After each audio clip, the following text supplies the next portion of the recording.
그런데 당신은 카메라를 갖고 왔어요. 그것도 더군다나 영화 찍는 카메라를 갖고 왔다고요. 지구 반대편에서 여기까지. 당신은 하나님이 보내신 사람으로 알고 촬영을 허락하겠습니다. 단 조건이 있습니다. 항상 이 사람들은 조건을 달아요. 조건이 뭡니까? 절대로 뒤에서만 찍어야지 앞으로 나와서 얼굴을 찍어서는 안 됩니다. 왜냐하면 여기 참석한 사람들이 얼굴 내보이는 걸 싫어하는 사람들이 많기 때문이죠. 걱정하지 마십시오. 절대로 앞으로 와서 얼굴을 안 찍겠습니다. 뒤에서만 찍겠습니다. 그럼 찍으십시오. 그 얘기를 듣고 제가 다시 쫓아갔습니다. 아직도 카메라 감독은 안개를 찍고 앉아있어요. 그래서 야 이놈아 있으니까 찍을 때가 아니다. 그리고 숙소에 잠자고 있는 나머지 스태프를 다 깨워서 빨리 이 숲으로 달려오게 했습니다. 1시간 정도 지나니까요. 그 숲으로 약 600여 명의 메시아닉주들이 모였습니다. 그 장면들을 저희가 찍는데 이 사람들이 모여서 제일 먼저 찬양을 하기 시작하는데요. 제가 그랬죠. 15년 전에 이스라엘에 갔을 때 그 지하실에서 숨죽여 부르던 찬양이 아니었습니다. 그냥 목이 터져라 고래고래 한이 맺힌 듯이 이렇게 소리 지르고 싶었던 찬양, 이날 아주 다 내쏟아붓듯이 그렇게 찬양을 하는데요. 그 600여 명의 메시아닉 유대인 크리스찬들이 한 목소리가 돼서 히브리어로 찬양을 하는 그 장면은 정말로 말 그대로 천사들과 같았습니다. 천사들의 음악 소리였어요. 그 장면을 열심히 찍고 있는데 약속대로 저희는 뒤에서만 찍었습니다. 그러다 보니까 뒤통수밖에 안 나와요. 엉덩이만 나옵니다. 카메라를 들고 뒤에서만 찍고 있는데 갑자기 앞에서 찬양 인도하시던 분이 뭐라 그랬는지 히브리어로 얘기를 하니까 저는 못 알아듣죠. 여러분 다 같이 몸을 뒤로 돌려서 예루살렘을 향해서 기도합시다. 그래서 저희가 찍다가 갑자기 얼굴이 나오니까 이거 카메라 찍어야 되나 말아야 되나 막 이렇게 당황하고 있는데 제가 저한테 촬영을 허락했던 그 이스라엘 남자를 쳐다보니까 저쪽에서 머리를 쥐어뜯으면서 저희한테 막 고통스러워 하더라고요. 이걸 어떡하면 좋나 그러더니 그냥 맘대로 찍으라 그러더라고요. 그래서 찍는데요. 얼마나 이분들이 찬양을 뜨겁게 하는지 어떤 사람들은 신발을 벗고 팔짝팔짝 뛰면서 팔짱을 끼고 춤을 추면서 찬양을 하는 사람도 있었고 어떤 사람들은 깃발을 흔들면서 막 찬양을 하는데 이 장면을 영화의 맨 마지막 장면에 하이라이트에 집어넣습니다. 보고 싶죠? 그 장면 보여드리겠습니다.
제가 그랬죠. 이 방송국에서 25년 동안 일을 하다 보면 섭외의 달인이 됩니다. 특히 현장 섭외의 달인이 되는데 저는 아무리 현장 섭외의 달인이라 하더라도 그리고 제가 방송국에서 오랫동안 일을 해서 굉장히 아이디어가 많다고 하지만은 절대로 이 영화 회복 속에서 이렇게 전국의 메시아닉주들이 한 자리에 모여서 예배를 드리는 장면을 아이디어로 떠올리지를 못했습니다.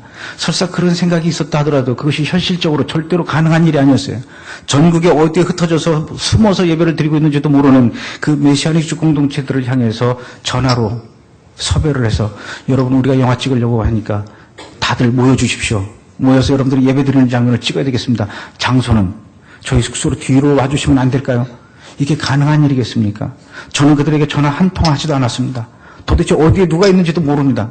그런데 그들이 이스라엘의 그 많은 숲속을 내버려두고 이스라엘의 그 많은 공터와 그 많은 체육관을 내버려두고 하필이면 저희가 묵고 있는 숙소 바로 뒷산으로 저들이 자기 스스로 찾아왔습니다. 하나님께서는 그날 저를 일찍 눈을 뜨게 하셨고 제 발걸음을 밖으로 내보내시고 제 눈에 안개를 보여주셔서 제 발걸음을 또다시 숲속으로 이끌어 가시고 그 숲속에서 저들을 만나게 하셨습니다. 하나님께서 만나게 해주셨고 하나님께서 찍게 해주셨던 장면이죠. 제가 그랬잖아요. 이 영화의 모든 총감독, 총섭외, 총연출은 하나님이 다 해주셨다고. 이 영화의 첫 장면과 끝 장면을 저는 이스라엘로 영화 찍으러 가기 전에 미리 머릿속에다 그림을 그리고 갔어요. 이렇게 해야 되겠다. 첫 장면은, 영화의 맨 첫 장면은 유대 광야에서 시작이 돼요. 카메라가 그 황량한 유대 광야를 오른쪽에서 왼쪽으로 이렇게 쫙 훑다가 어느 순간 카메라가 땅으로 떨어지면 모래바닥이 찍히는데 그 모래바닥에 카메라 밖에서 불어오는 바람으로 모래가 날리면은 모래바닥 밑에서 2000년 전에 누군가가 세워놓은 것 같은 모자이크 바닥에 싹 나타납니다. 그 모자이크 바닥에 글씨가 새겨져 있는데 그 글씨는 영화 제목 회복을 나타내는 거죠. 이게 영화의 시작이에요. 그건 그대로 찍었습니다. 그런데 마지막 장면은, 이 영화의 맨 마지막 장면은 역시 똑같은 장소에서 찍는데 이번에는 비행기를 타고 찍는 거예요. 그래서 저공 비행에서 막 날아가다 보면 저 사막 끝에서 어떤 사람들이 7-8명이 하늘을 향해서 두 팔을 높이 들고 찬양하는 장면을 발견하면은 비행기가 그 사람들 머리 위로 날아갑니다. 이 사람들은 비행기를 발견하고 더 뜨겁게 우리를 향해서 찬양을 하는데 이 사람들 입에서 들려나오는 찬양이 지금은 엘리야 때처럼이에요. 이 영화의 맨 마지막 장면은 이렇게 사막에서 찬양하는 이 사람들을 비행기로 찍으면서 끝나는데 왜 이런 장면을 생각했냐? 첫 장면에서 바람만 불고 뜨거웠던 그 유대 광야 이스라엘 땅에 이렇게 주님을 기다리는 메시아닉 주가 마치 사막의 선인장 꽃처럼 여기저기서 피어나고 있다. 희망의 메시지를 전해주고 싶었던 거죠. 그러려면 이 찬양하는 사람들은 반드시 메시아닉 주 찬양단이 돼야 되는데 사람도 섭외가 안 되는데 찬양단이 섭외가 되겠습니까? 절대로 섭외가 안 되더라고요. 한국으로 돌아갈 날은 이제 일주일밖에 안 남았습니다. 하나님 마지막 장면 이렇게 찍어야 되는데 왜 이렇게 찬양단이 섭외가 안 됩니까? 어떻게 하면 좋습니까? 다른 방법으로 찍어야 되겠습니까? 또다시 하나님한테 의견을 묻고 기도를 했어요. 이제 일주일밖에 안 남았는데 예루살렘 시내 나가서 길거리에 지나가는 유대인들을 붙잡고 인터뷰를 하기 시작합니다. 당신은 예수 믿는 사람들에 대해서 어떻게 생각하십니까? 당신은 기독교에 대해서 어떻게 생각하십니까? 당신은 십자가를 보면 어떤 감정이 생깁니까? 이런 인터뷰를 하고 있는데 상대방의 대답이 좋게 나올 리가 없죠. 다 부정적인 얘기만 나오는데 우리가 인터뷰하고 있는 것을 어떤 사람이 지나가다 구경을 해요. 어떤 할아버지인데 수염이 많이 나고 배도 많이 나왔습니다. 이거 뭐 찍는 겁니까? 저한테 물어요. 그래서 할아버지 우리는 기독교 다큐멘터리 찍으러 한국에서 왔습니다. 죄송하지만 조용히 좀 해주세요. 그랬더니 네 하고 옆에서 계속 구경을 하고 저희가 촬영 다 끝나고 다른 장소로 이동하려고 그랬더니 제 팔을 붙잡습니다. 감독님 잠깐 드릴 말씀이 있습니다. 뭔데요? 당신이 만들려고 하는 기독교 다큐멘터리가 구체적으로 어떤 내용인지는 잘 모르겠지만 만약에 필요하시다면 그러면서 자기 가방에서 CD를 하나 꺼내서 줘요. 이 CD에 들어있는 음악을 배경음악으로 마음대로 써도 좋습니다. 가져가십시오. 제가 CD를 받았어요. 보니까 이 할아버지의 사진이 찍혀있어요, CD에. 근데 이 할아버지가 2m 정도 되는 하프를 연주하고 있는 장면인데, 할아버지는 뭐 하시는 분입니까? 나는 이스라엘 사람이 아닙니다. 그럼요. 미국에서 활동하고 있는 복음성가 가수입니다.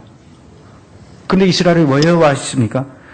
지금 이스라엘엔 나만 와 있는 게 아니라, 나와 함께 미국에서 같이 활동하고 있는 다른 복음성가 가수들하고, 영국과 프랑스와 독일과 이태리, 스위스, 유럽 5개국에서 활동하고 있는 복음성가 가수 70명이 다 같이 와서 예루살렘에서 이스라엘의 회복을 위해서 기도하고 있는 중입니다. 할아버지는 하프를 연주하십니까? 나는 하프를 연주하지만 나머지 사람들도 다 악기 연주합니다. 어떤 사람은 바이올린도 하고 어떤 사람은 기타를 치고 어떤 사람은 이 타악기를 두들기고 어떤 사람은 뿔나팔 불고 우리는 악기를 못 부는 사람이 없습니다. 춤도 다 잘 춥니다. 그러면 그 70명이 우리 영화에 출연해주면 안 되겠습니까? 무슨 장면인데 맨 마지막 때 여러분들이 찬양을 해주시면 됩니다. 아 그럼 저희야 영광이죠. 무슨 찬양을 하면 됩니까? 지금은 엘리야 때처럼이라는 찬양입니다. 제가 그 노래를 알지만 우리 70명하고 다 같이 모여서 연습해 본 적은 없습니다. 얼마나 시간 들이면 연습이 되겠습니까? 3일을 주십시오. 오케이. 오늘이 월요일이니까 수요일날 점심에 유대광에서 만납시다. 그랬더니 이 할아버지가 흥분해가지고 막 전화하기 시작합니다. 야 다들 모여 연습해야 돼. 이미 다 끝났어요. 그런데 마지막에 이 할아버지께서 뭐라고 얘기하시냐면 잠깐만요 감독님 부탁이 있습니다. 우리는 외국에서 왔기 때문에 차를 갖고 있는 사람이 아무도 없어요. 당신이 우리한테 대형 버스 2대만 좀 렌트해서 보내주시면, 숙소 앞에다 보내주시면 그거 타고 가면 안 되겠습니까? 당연히 그래야 되죠. 조감독한테 물어봐서, 야, 빨리 렌트카 회사에다가 버스 2대만 좀 알아봐라. 했더니, 잠시 후에 대답을 해주는데, 감독님 안 되겠는데요. 왜 그러니? 우리가 한국으로 돌아갈 날이 얼마 남지 않아서 돈을 다 썼습니다. 그리고 버스비가 너무 비싸서 안 되겠는데요. 야, 지금 저 사람들을 전 세계에서 불러 모으려면 비행기 값이 얼마인데, 지금 버스비가 없어서 못 탄다는 게 말이 되니? 오케이, 그럼 잠깐만. 굳이 저 사람들을 데리고 버스를 타고 유대 광야까지 갈 필요 없이 이 사람들이 머물고 있는 숙소에서부터 걸어서 갈 수 있는 거리에 가장 넓은 장소가 어디 있을까? 공터가 어디 있을까? 가만히 생각을 해보니까, 하나님이 이럴 때 이런 아이디어를 떠올리게 하시려고 이스라엘을 30번씩 왔다 갔다 하게 하셨나 보다. 그 장소가 어디냐면요. 아까 오전에 우리 박 목사님 아버님께서 그렇게 가고 싶어 하셨다는 바로 감람산 꼭대기예요. 감람산 꼭대기에는 넓은 공터가 있어요. 이 사람들 보고 그 감람산 꼭대기에 와서 거기서 찍읍시다. 이렇게 얘기를 했더니, 감독님은 조금 전에 유대광야에서 비행기로 찍는다 그러더니 왜 또 감람산으로 바뀌었습니까? 생각을 해보십시오. 2000년 전에 예수님께서 갈릴리에서 사역하시다가 예루살렘으로 오실 때 이 감람산을 넘어가셨습니다. 그 소식을 들은 예루살렘 백성들이 손에 종려나무 가지를 들고 뛰어나와서 감람산에서 호산나를 외치면서 환영했는데 그 환영의 찬양 소리가 그것이 처음이자 마지막으로 끝났고 2000년 동안 들리지 않았지만 전 세계에서 모이신 여러 찬양 사역자 여러분들께서 다시 한번 감람산에서 호산나를 외치시는 겁니다. 얼마나 멋있습니까? 그랬더니 듣고 보니까 괜찮거든요. 그럼 알겠습니다. 그렇게 합시다.